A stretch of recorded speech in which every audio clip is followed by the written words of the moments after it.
उज्जैन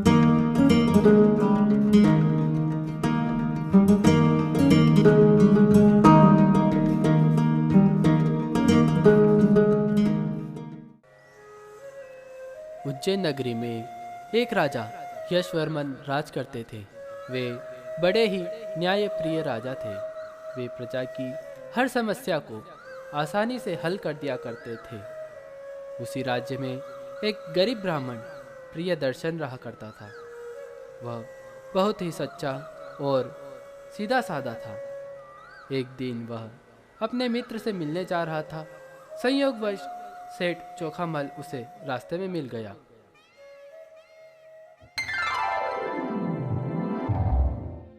प्रणाम ब्राह्मण देवता, प्रणाम।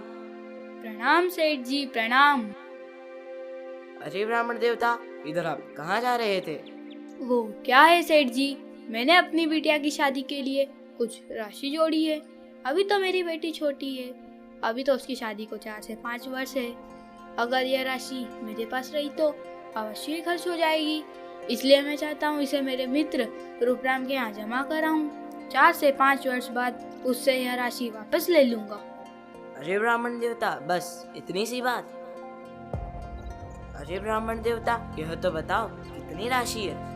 50 स्वर्ण मुद्राएं सेठ जी, 50। बस 50 स्वर्ण मुद्राएं? आपके लिए कुछ नहीं, परंतु मेरे लिए मेरे सारे जीवन की कमाई है। कोई बात नहीं, अगर आप चाहो तो यह मुद्राएं मैं रख सकता हूँ और 5 वर्ष बाद 10 अतिरिक्त मुद्राएं ब्याज के साथ मिलाकर कुछ 60 स्वर्ण मुद्राएं आपको दे दूंगा। जी, मुझे ब्याज की कोई आशा नहीं। मैं तो चाहता हूँ मेरी राशि 4 से 5 वर्ष तक सुरक्षित रहे। अरे ब्राह्मण देवता, इसकी चिंता आप न करें, आपकी राशि मेरे पास पूर्णतः सुरक्षित रहेगी। जी सेठ जी। इस प्रकार ब्राह्मण अपनी सारी राशि सेठ चोखामल जी को दे देता है। देखते ही देखते 5 वर्ष बीत जाते ही ब्राह्मण अपनी बेटी की शादी करना चाहता है। इसलिए वह अपनी राशि लेने सेठ चोखामल के पास आता है। नमस्कार सेठ चोखामल जी। नमस्कार ब्राह्मण देवता। अरे आज यहाँ कैसे आना हो गया? सेठ जी, मेरी बेटी की शादी तय हो गई है और अगले माह इस विवाह का समय भी तय किया गया है। अच्छा, तो मैं आपकी क्या सेवा कर सकता हूँ? वो सेठ जी, मैंने आपके पास जो स्वर्ण मुद्राएं रखी थी, अब मुझे उनकी आवश्यकता है। कृपया मेरी 50 स्वर्ण मुद्राएं दे दीजिए। अरे ब्राह्मण देवता, कौन सी स्वर्ण मुद्राएं? मेरे पास आपकी कोई स्वर्ण मुद्रा नहीं है।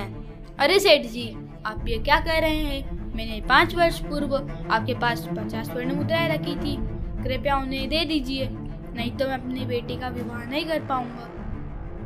राम राम राम राम। अरे जी ब्राह्मण देवता, आपको शर्म नहीं आती? ब्राह्मण होकर झूठ बोलते हो। मेरे पास आपकी कोई स्वर्ण मुद्रा नहीं है। जाइए यहाँ से, नहीं तो आपको धक्के मार के निकलवा दूंगा। सेठ जी, आपने यह अच्छा नहीं किया।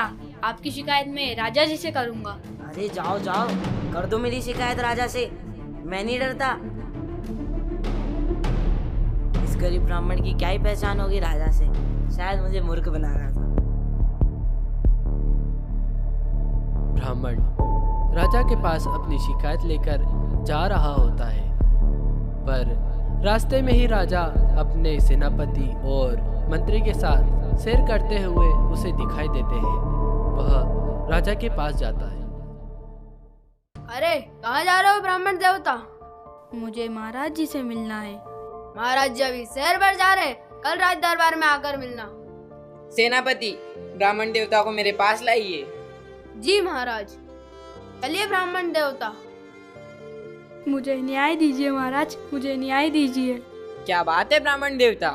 महाराज, 5 वर्ष पूर्व मैंने अपनी जीवन की सारी बचत 50 स्वर्ण मुद्राएं से चोखामल के पास अमानत के रूप में रखी थी, ताकि मैं अपनी बेटी के विवाह के अवसर पर उस राशि का उपयोग कर सकूं। कल मैं 5 वर्ष बाद से चोखामल के पास गया। मैंने अपनी अमानती स्वर्ण मुद्राएं वापस चाहिए, किंतु सेठ जी ने तो उन्हें देने से साफ मना कर दिया। मुझे न्याय दीजिए महाराज, मुझे न्याय दीजिए। अच्छा, तो यह बात है। जी महाराज। ब्राह्मण देवता, आप एक काम कीजिए, मेरी सवारी कल नगर से निकलेगी। आप सेठ जी के घर के ठीक पहले मेरे पास आकर मेरे साथ सवारी में सम्मिलित होना। आपका काम हो जाएगा। जी महाराज।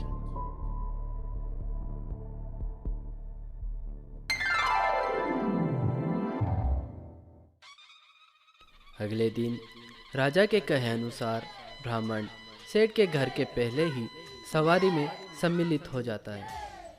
सेठ भी उस राजा की सवारी को देखने के लिए खड़ा रहता है। राजा को ब्राह्मण के साथ देखकर वह हक्का बक्का रह जाता है।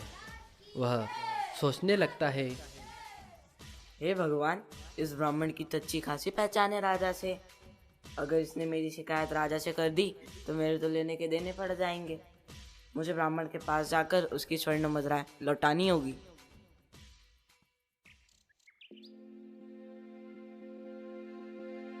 अरे ब्राह्मण देवता, मैं तो आपके पास ही आ रहा था।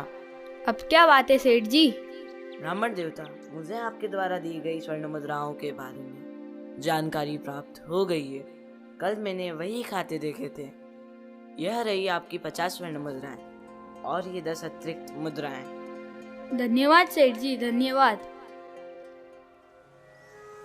राजा के पास थोड़ी देर रहकर इतना लाभ प्राप्त हुआ तो उस राजा के राजा ईश्वर के पास बैठने से मुझे कितना लाभ प्राप्त हो सकता है। इसलिए आज से मैं अपना शेष समय ईश्वर के कार्यों में ही लगाऊंगा।